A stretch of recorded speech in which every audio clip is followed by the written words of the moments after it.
morning. I've got a poll up just for fun.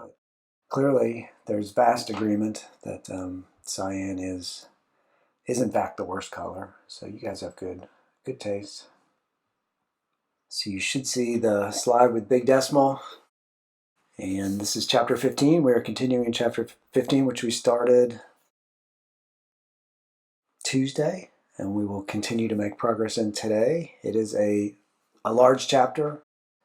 To backtrack just a tiny bit to give you a little bit of context, we spent most of last time showing you that, or I spent most of last time showing you that using doubles for business calculations, using doubles to represent money amounts and present money amounts has some potential, serious potential downsides. And there was an example that you could download working with decimals that would show you that, well, let me just jump back to the add a parrot for a penny special, which has some sort of glaring issues with it that we talked about in detail and explained to some extent in detail that have to do with if you look at the raw numbers, which you can, if you run the app in the chapter downloads, you'll get this detailed information out of the console instead of, it gives you both the formatted and the unformatted version of the numbers so that you can compare them. And what you see is that the numbers start out being slightly off. And then the calculated discount is a little awkward. It's 2.505, which has to be rounded. If it's money, you've got to round it. And then you have the question, do I round up or do I round down? Most of us in math learn to round up at 0.5. Problem is that creates, over time, that creates a little bit of an upward bias in our rounded numbers. And so you could imagine a business carrying out, thousands of transactions a day, hundreds of thousands a day, maybe more for some large organizations. And this slight upward bias could end up at the end of the day or the end of the quarter, or however you wanted to measure it, could actually end up being an appreciable amount of money. So we're not supposed to do that when rounding money. We're supposed to use what's called half even or banker's rounding. And so half even, just to remind you, will round to the nearest even number. So for 2.505, it will round down to the 0 because 0 is even and 1 is odd. So it has the choice of either rounding to 2.50 or 2.51. 2.51 is the odd number, so half even will not choose that. It will round down to 2.50, which is the even number. And the idea would be, at the end of the day, let's say for this business, this financial institution, that sometimes you'll round up, sometimes you'll round down, and at the end of the day, it's a wash, or it should be very close to a wash, so there will be no, systemic bias in the business, systems. It's something that is not talked about a lot in business programming, and a lot of students come into chapter 15 unaware that this is even an issue or something that should be done or is recommended to do. But the rounding is only part of the puzzle. The rounding is only one piece of the puzzle that chapter 15 sets out to solve for you or help you solve. And we also just briefly touched on the idea that mistakes absolutely matter. And not everything, I don't want you coming out of chapter 15 thinking that, well, the worst that can happen if I goof up in programming is I might cost my firm a few cents. And just to remind you that not all of the programming projects you may end up working on, whether you're writing code or not, they don't necessarily all have to do with just dollars and cents, that they can have certainly deeper and more damaging consequences, of which I've only touched on a very small handful here. We did look at how Eclipse handled, or not Eclipse, I keep saying that. We did look at briefly how Excel handled it, expecting that Excel would handle it, and it didn't. And then we got to potential solutions. There are at least two solutions that get wide discussion. One is to use long integers, and the other is to use BigDecimal. And the bottom line was, You can read all about the long approach in the chapter if you want to. I'm going to skip over it in the interest of going straight to BigDecimal, which is the recommended solution by Oracle. If you look it up, they say when handling money, you should be using BigDecimal. So I'm going to skip ahead then to essentially where we stopped, which was BigDecimal. The thing is, BigDecimal numbers don't work like other numbers. BigDecimal numbers don't work like any of the built-in numeric data types. They are their own thing. In some ways, they might even kind of remind you of strings, in that there's this class, BigDecimal, and you set up new objects, and you can actually pass BigDecimal the string version of the number, which you see I've done here, which may look really weird. In fact, in some ways, I'd be surprised if it didn't look really weird. If you've already read the chapter, you know the reason for that, which we'll get to today. The bottom line is that is the recommended way to set up BigDecimal numbers, is to use the number in quotes so that it is a string. And the reason is actually pretty simple. That is, if we were to take those quotes off, 5.01 would then be a number. It would be a double number. And as a double number, 5.01 can't be represented perfectly, which is why the add a parrot for a penny special uses it. And so if I passed BigDecimal 5.01 as a double, BigDecimal would receive already an imperfect representation of the number, which it would then encode perfectly in BigDecimal, maintaining that inaccuracy. So it wouldn't, if you think about it, if you spend a minute thinking about it, it would not make sense to send BigDecimal the double number 5.01 because it's not accurate from the get-go. So if you pass it the string 5.01 instead, BigDecimal is smart enough to take that in and to represent it in its form, which is at least theoretically more perfect. All right. We looked at very briefly something called MathContext. So one of the advantages of BigDecimal is that it gives you as the programmer a vast amount of control over how your numbers will be worked with, how they'll be represented, and how results of math you do on the numbers will proceed, and how results will be stored. So you get to pick the number of significant digits and the rounding mode. And these two selections are essentially made together in what's called the MathContext. MathContext is a class. So we create a MathContext object that represents the money we want to work with as we want it to be worked with. And then as we proceed in our programming, we set the MathContext for every number we create. And so you can see that the table summarizes them. There's 4 MathContext: decimal 32, decimal 64, decimal 128, and unlimited. And it is interesting. The rounding mode defaults to half even for everything except unlimited. So you might think right off the bat, well, I'll just choose unlimited. If I have the choice, why would I choose to be limited? That doesn't entirely make sense, does it? So you might be drawn toward unlimited as a choice, but you need to understand it's not a good choice for money because you can't use the banker's rounding half-even approach. So you're better off picking one of these, decimal 32, 64, or 128, to get however many significant digits you need, 7, 16, or 34.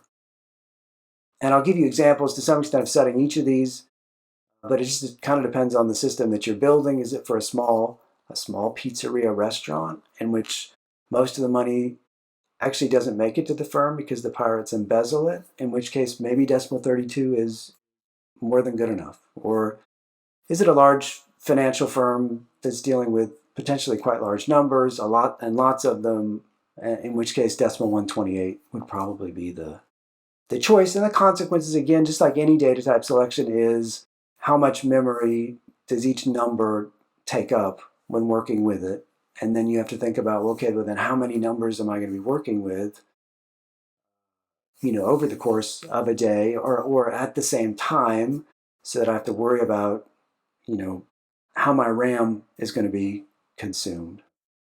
So to set the math context, you enter it as part of the BigDecimal constructor. So the example I gave you 2 slides ago, the BigDecimal object for 5.01 for the price of the add a parrot for a penny special was incomplete. So just to back up really quickly, this is not the way you should do it. You should do it this way, adding a math context. So bottom line is always use string values to represent numbers and always set the math context when you do that, so that BigDecimal knows how to proceed with the math that you want to do. Okay, and then we peeked at this last time as well, so that it should not be horrifying to you. It can be certainly scary the first time you see it, but the bottom line is you cannot use built-in math operators to do BigDecimal math. So you have to use these built-in methods, which is a lot like using built-in methods in the string class again. We've skipped over a lot of these built-in methods in the string class. Almost everything you end up doing with strings, apart from concatenation, you do using built-in methods like, index of and contains and dot equals and stuff like that. So same thing with BigDecimal. You create these BigDecimal numbers, which are objects, and then to work with them mathematically, we call these built-in methods. And so I've got an example here of domain methods and an example syntax. If you had 2 variables a and b that were BigDecimal, here's how you would add, subtract, multiply, divide, and so on. So you probably get the sense already that this will be, well, BigDecimal won't be very concise. Almost everything we do in BigDecimal, writing BigDecimal expressions, will take several lines of code. And the lines of code may be longer and more difficult to read for doing almost any sort of math than it would be if we were, say, using just plain old doubles. So in any case, the other thing we can do is set the rounding, or we can round a number at any point in time by calling a method called setScale. So setScale will do the rounding to the number of decimal places you ask, and using the rounding mode that you ask for. So if we wanted to create a BigDecimal object and round it to 2 places and set the rounding mode to half even, here's another syntax that would get that to work. And you can see right away that this is getting long and difficult to read. We're already using, what we call the ... syntax just to make a number to work with. Well, immutability. So this is a topic that is touched on in chapter 7, which we skipped. So again, me saying to you guys this semester, hey, it's like strings, doesn't necessarily mean anything. But the idea of immutability is that when you do stuff to an object, it doesn't change the stored object. It changes the in-memory copy of it that you're working with.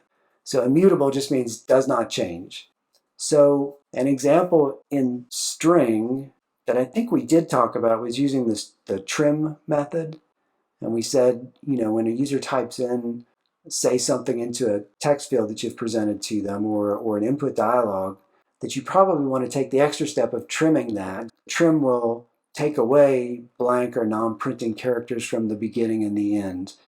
But you can't just say, mystring.trim. You have to store the trimmed version. And if you want to store it in the string itself, you would say something like mystring equals mystring.trim.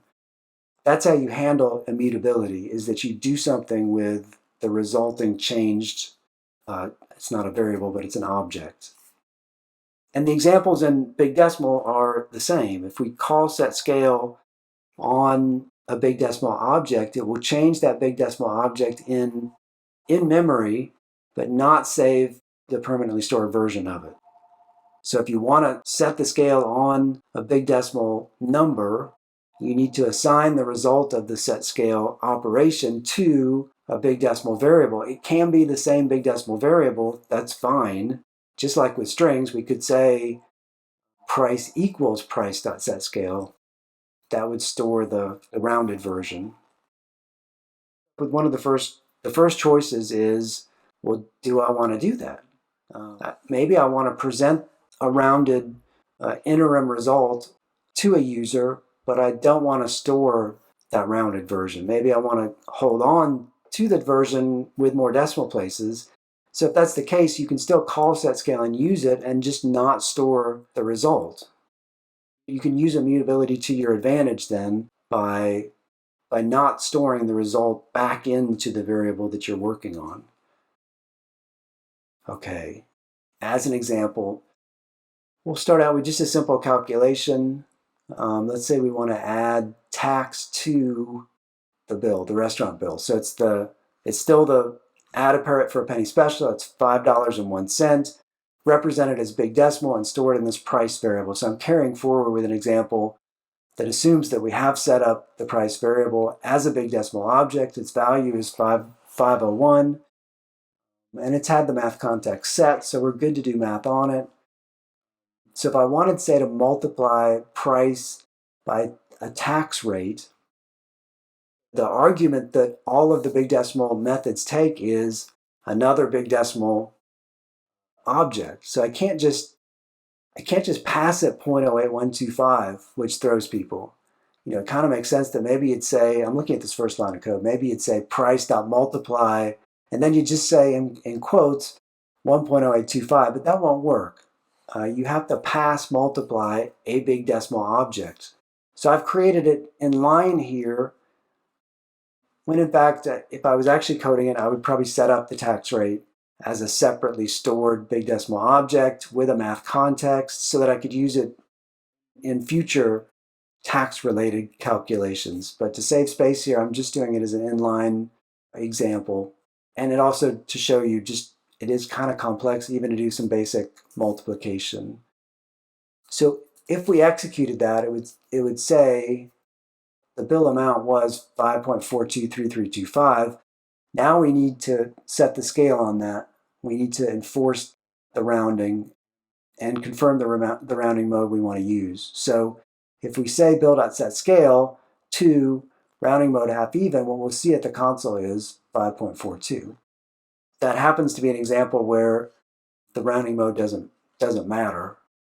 But you can imagine if the number did end up being something ending in a 5, well, I mean ending in a 5 in that the significant digit one past the rounding number, if that would end up being a 5, then half even would kick in and make a difference. It does not in this particular example. All right. And I'm a little bit afraid that I'm overplaying how difficult it is. So I don't want you to hear me saying that this is too difficult for you, or that this is so difficult it should not be used, or abandon all hope in doing money and financial calculations. That's not what I mean at all. I just wanted you to be fully apprised of the issues with big decimal so that you're aware of the extra time and effort it takes to code stuff in big decimal. The when to round question, to a large extent, depends on your particular goals and the type of programming you're doing. In most calculations, we really don't have to worry about that. We just maintain, like in a scientific or engineering calculation, you're going to keep all the significant digits you can. You're going to hold on to those throughout your calculations so that when you're finalizing your numbers and then presenting the results, you can round it at that last step. And so money's different, right? If you're preparing something like a receipt for our Pirate Pizzeria restaurant, we have multiple monetary amounts that we're presenting, on that bill, on that ticket, and they all should look like money, and ideally they should all be rounded using bankers rounding so that the end result we get makes a degree of sense. But money's always money's always tougher, and to some extent, when to round is going to depend on, inputs you get in the design of the app from accountants and financiers about when they want it rounded. But if we're producing something like a bill where we have to say, okay, this is the discount is $4.50 or whatever it is, and that is a rounded amount to get there, we want to store that rounded amount and then use it. We don't want to hang on to those extra fractional cents, because they may then screw up a later calculation that will make our receipt then not cohesively make sense. So in general, in these sorts of monetary calculations, like with a receipt, you'll want to round at whatever step you're at that you need to have a fixed result, a result that you present to the user and a result that you move forward with in its rounded form. So something like when you calculate a discount would be a step where you would round it. Something like where you calculated the tax amount, likewise, you would round that before moving forward with calculations that use those numbers, because you want to use those rounded numbers. The rounded numbers become the real numbers at the point at which you fix them and present them. This is the basis of trying to make these decisions about when to round business calculations. Which is another one of these topics that doesn't seem to get a lot of coverage in business programming courses, and it probably should get at least some attention. All right. So, and what I mean by rounding, sorry, I guess maybe to be a little bit clearer, you can call set scale on it to present the number, which is rounding. So you would almost always round the presented version of money. The question about rounding in the calculations is, at what point do I store the rounded version as the actual value? That's what I mean when I'm talking about rounding here, is when do I change the actual stored version? When do I take that step which overcomes the immutability and stores that rounded result as the new version? And the short answer with business calculations, again, is when you're presenting numbers to the user, like discounts or taxes or totals that are then meant to be the real version of the number. The rounded version is then the real version moving forward.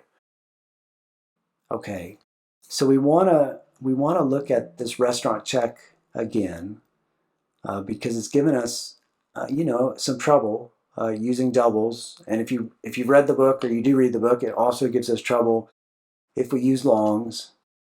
It's also given us trouble in Excel, Microsoft Excel. So it's been a troublesome series of calculations. And I know you're really wondering, is BigDecimal going to fix it, or not? Because it's not magic. It still has to conform to its own rules, and of course the limitations of the microprocessor, the computer that it's working on.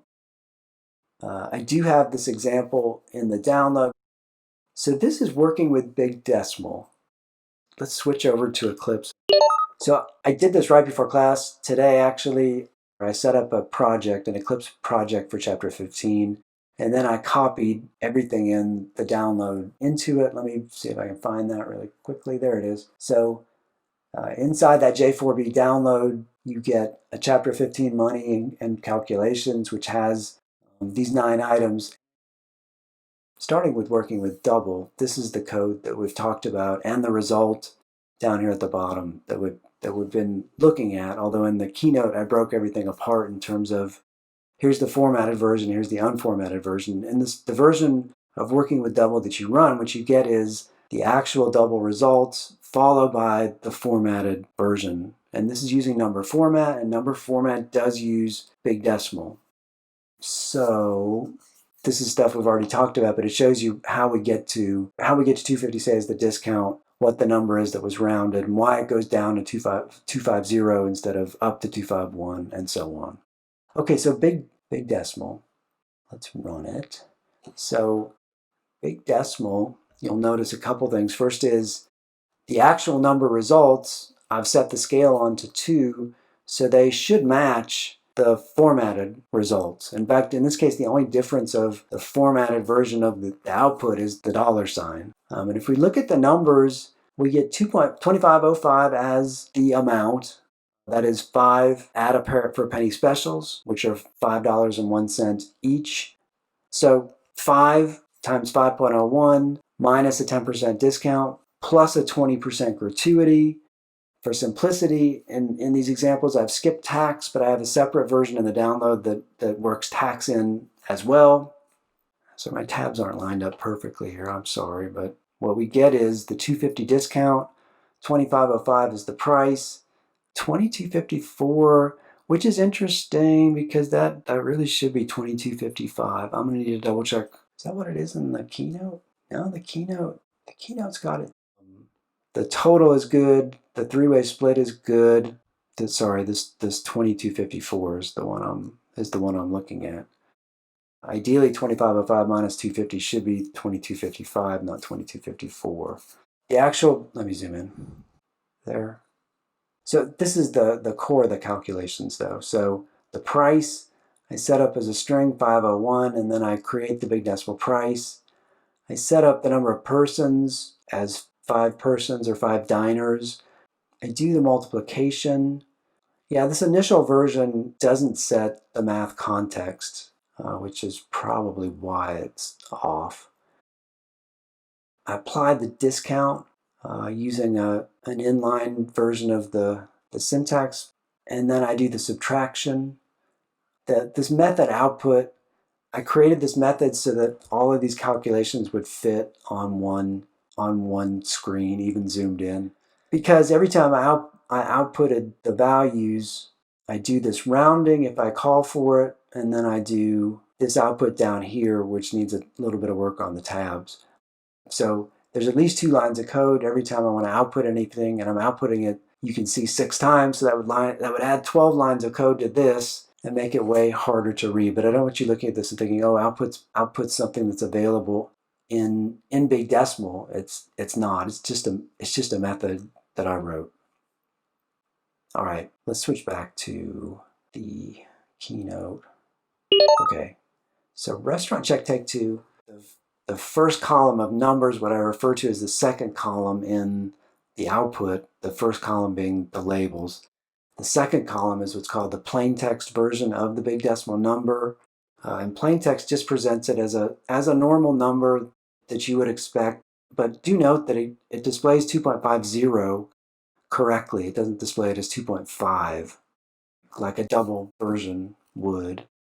And then the third column, the one in parentheses, formats it as money using number format. So this gets us a nice version as well with the correct currency symbol.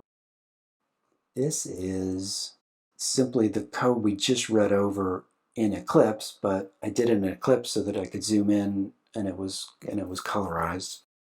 So it rounds the discount down to 2.50, which is what we want. The total ends up being 2706, which is a penny higher than we've been getting instead of 2705. And so it actually makes the three-way split work correctly, which is really just a coincidence. I did not pick the bill so that it would do this little oddity, but it was a kind of a benefit. There are some issues with BigDecimal, certainly. You've just looked at the syntax, so you're probably thinking, wow, the syntax is involved. Even creating a method to simplify it, to remove 12 lines of code from it, I end up with something that barely fits on one screen when I zoom it in so that you can look at it. And in fact, if I were to break it up and do the set scales in between every step and add the math context and set the math context every time, it would not fit. It would not even fit on a screen. And the thing is, this is a very simple calculation, right? It's 5 times 5.01 minus 10% plus 20% split 3 ways. In doubles, if you were clever, you could probably get it done in 1 line of code without too much difficulty. And so syntax, easy syntax, simple syntax, easy to debug syntax is not a strength of BigDecimal. And then the immutability issue, trips people up, which is, if I do stuff to the big decimal but then don't store the result, what I did was not permanent. It was a change for presentation maybe, and not an actual change to the number that we're carrying forward with, which is in most cases actually what we want to do. To drive the point home, immutability, here's a specific example of immutability that I mentioned earlier, set scale. This is perfectly fine Java syntax, this top bit of code. This is a valid expression.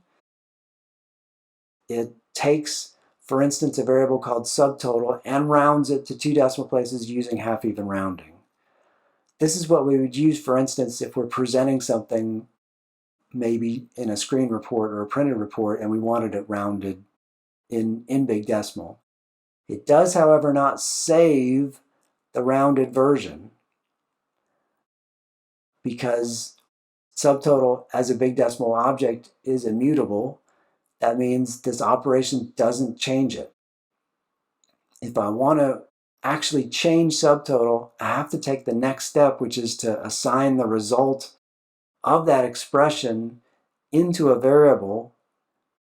Even the variable itself is fine. So the second example is a full Java instruction that will round subtotal correctly and then store the rounded result in subtotal so that moving forward, subtotal will have the correctly rounded version to use in subsequent calculations. More difficulties. So comparison is an issue. And this is something we have talked about with strings because we did do some string comparison stuff earlier in the semester. And I said, you can't use double equals, don't use double equals when reading it in. We had an example where I think the user typed in a passcode of some sort. So with strings, we use dot equals to do the comparison. And so big decimal is the same way. You can't use the double equal sign to compare two big decimal numbers. You use the dot equals method. And then there's an additional wrinkle that people often overlook, which is how do the additional zeros affect big decimal? Because most people would think these two numbers, say, are the same. And I've got 5.0 and 5.00 is what I'm circling around if you don't have your reading glasses. And you guys know, you probably know that 5 would be different. 5 would be an integer, so you know from earlier chapters that, okay, yes, integers and floating point numbers are different. So everybody knows integer 5 is different from double 5, say. And you would kind of assume that big decimal 5.0 would be different than big decimal 5 just for that same reason. And to some extent, you'd absolutely be right. But then how are these different? 5.0 and 5.00. If you type those in and do this comparison using dot equals, what you'll find is they're not equal. And that will throw people. And the short answer essentially is that this extra zero is counted as extra information. You're confirming to big decimal that it has 0 in the hundredths column. 5.0 doesn't do that. It just confirms that there's a 0 in the tenths column. It doesn't say anything about any value that follows. So 5.00 gives you more information. There's more information value to 5.00 than there is to 5.0, right? There's more significant digits, however you want to say it or look at it.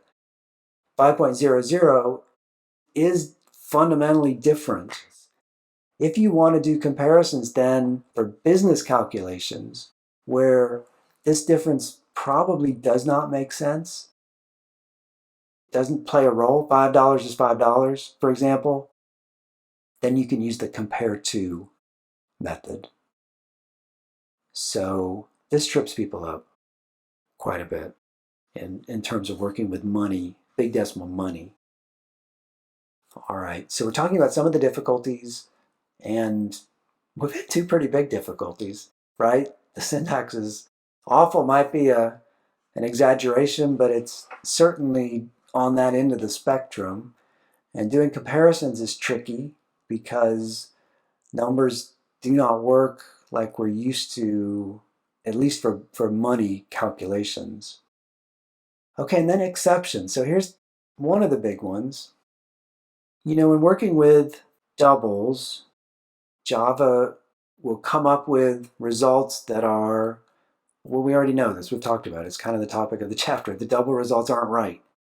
Right? If you go back to the working with doubles example, you saw that the number that should have been 25.505, or no, 25.05, the total for 5 add a pair for a penny specials, wasn't. It was 24.04, 99999, all the way out to the end, and then there was an 8 or a 7 or something.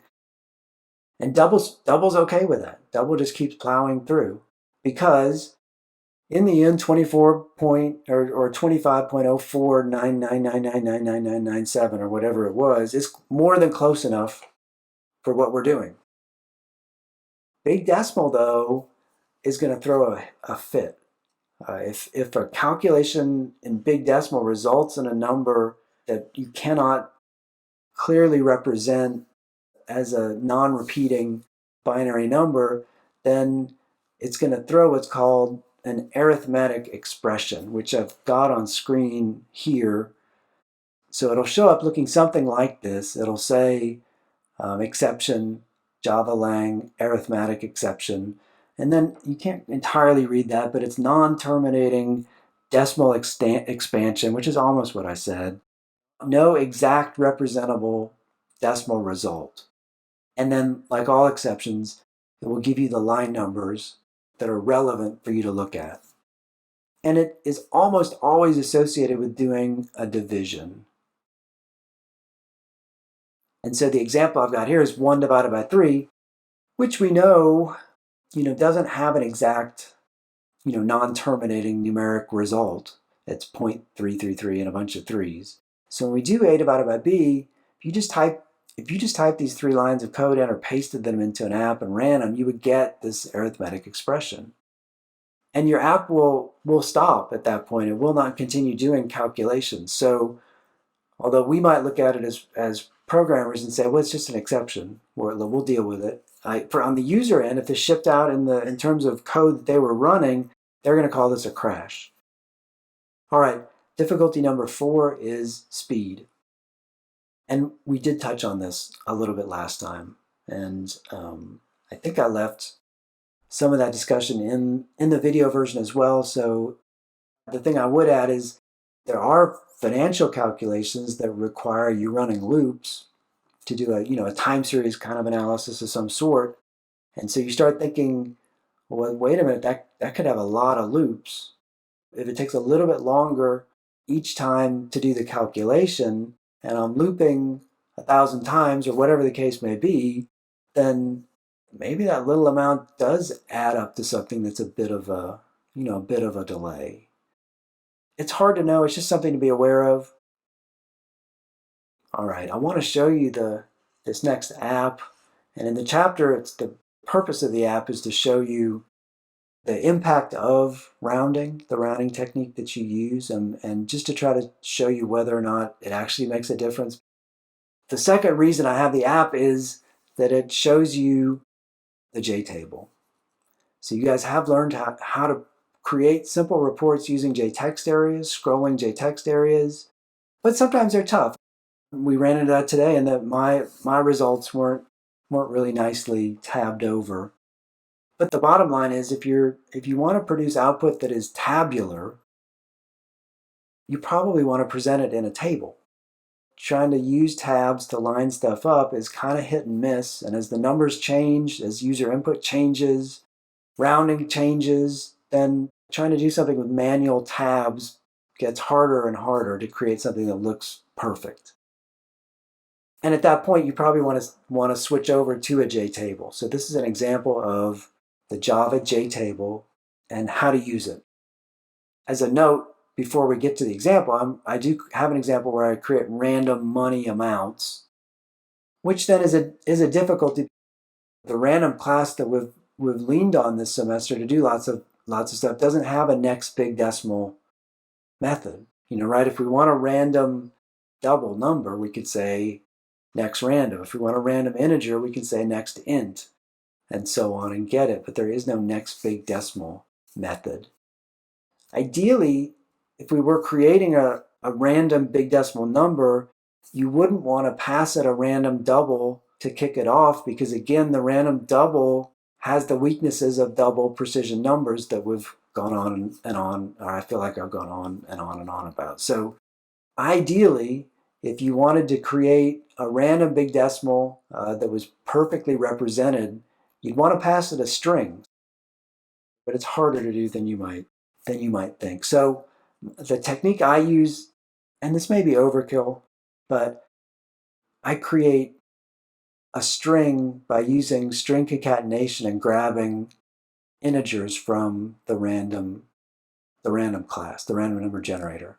So I get a number between, $0 and $50, or $1 and $50, and some 2 digits. So this line of code will create something that looks like random money and is represented as a string and fed to BigDecimal as a string, so the result is represented perfectly from the get-go.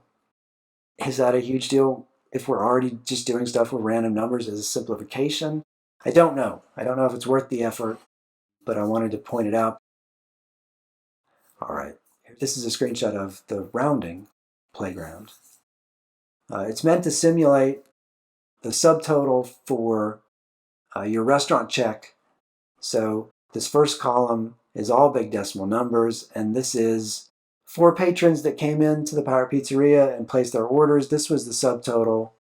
And then I add tax and tip calculations and then total it up as a double versus a big decimal.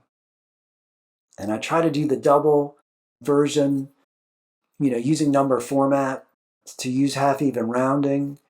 And I do the same thing with the big decimal, trying to do it correctly. And then I do a check to see, are these two numbers, are they the same? And what you'll find is, I've taken a screenshot here of a false. But what you're going to see when we actually run it is, it's frequently, most often is true. Most often there's no difference. But let's run it. So I'm going to switch back to screen sharing and switch over to Eclipse, and I'm going to switch over to the rounding playground and run it. If you're looking, you might notice also this is the latest update to the Mac, and it's changed how J-frames are presented by rounding the corners pretty extremely. But anyway, that's a tangent. What this does is shows you the JTable. If you hit the button, generate, you get these random big decimal bill totals produced using the technique I just described. And then I do the remaining calculations with double, and you can see with tax and tip added, it's $350.13. And then I do it all in big decimal, and you can see in the end it's $350.13. And all of the intermediate calculations are the same as well. So the total's the same, and every single one of the calculations is the same. So I'm checking both because I could get 2 errors, say, or 2 differences that canceled each other out. And so I want to be aware of that as well in case it happens. And so if you're running it, you can keep hitting generate, which I'm doing. I've done it 3, 4 times, 5 times, 6 times, 7 times, 8 times, 9 times, 10 times, and I'm getting trues all the way down.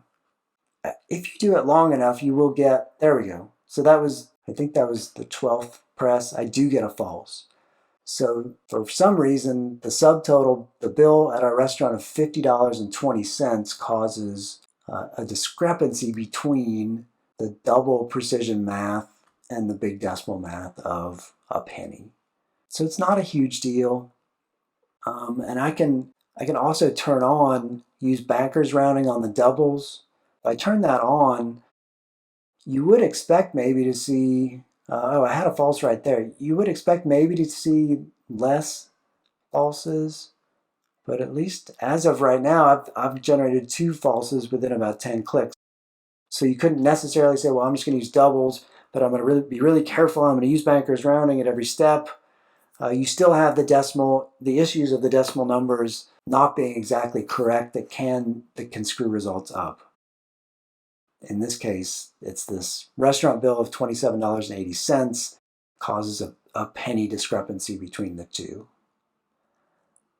All right, we do not have time to dive into the JTable. There's more detail in the chapter, but let me see if I can summarize it really quickly for you guys. The JTable is the most complex widget in Java, but it works in some ways similarly to the JList and even the JCombo box, in that there is a data model that we set up to represent numbers in the table, and we use that data model when creating the table object. Let me zoom in. Sorry, I forgot to zoom in. So JTable is the class. Default table model is one of the table models we can use, which is the easiest to get us going. And then here's the setup for the JTable. So if you were to peek in the rounding playground on line 61 to 69, you'll see this is the setup. I set up the column names. I customized the data model to disallow editing. By default, the user can get in and edit the numbers in the cells, but I'm using the JTable here as output. I don't want them editing stuff. But you have to do that cell by cell, essentially. Set the column identifiers, and then create the table using the data model, not the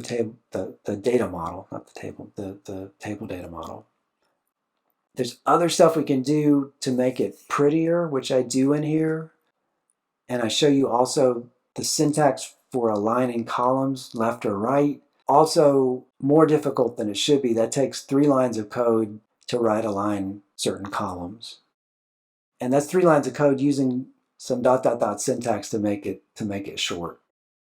The table is by default not scrollable, just like everything in Java. So if I want to be able to scroll the table, which I generally do, then I add the table to a JScroll pane, and then finally I put the JScroll pane in the UI. So really it's line 61 all the way down to 81 to set up the table the way I want it. So that's 20 lines of code.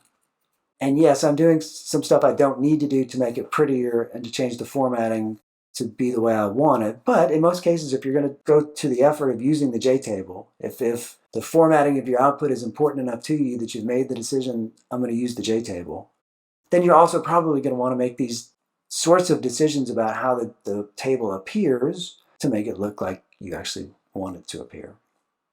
Sorry, let me switch back then to the keynote. We essentially said this in every 5 to 10 runs of that, you'll see discrepancies. In the screenshot, the false is associated with this bill of $35, which is kind of weird because it seems like a simple number, right? But I explain in the chapter why it's troublesome, looking under the hood at the exact numeric amounts, the difference between the half up and the half even rounding that are used by default. And in fact, at every step, this is a difficult number. $35 ends up being a difficult number because the tip amount also is troublesome. And so in the end, the sum is also troublesome. And that actually ended up in a 2 cent difference, which is pretty rare. Most of the stuff that we talk about is a 1 cent difference here and there. And we hope that we might even hope that they cancel each other out, but this particular number was a 2 cent difference. That is where I had hoped to get. I wasn't sure I'd make it this far. Bottom line is you should use bankers rounding, but it comes at a cost of complexity and readability, and it's fragile in terms of doing some of the math. Writing even simple math in BigDecimal can be just very fussy. That's where I wanted to get to today.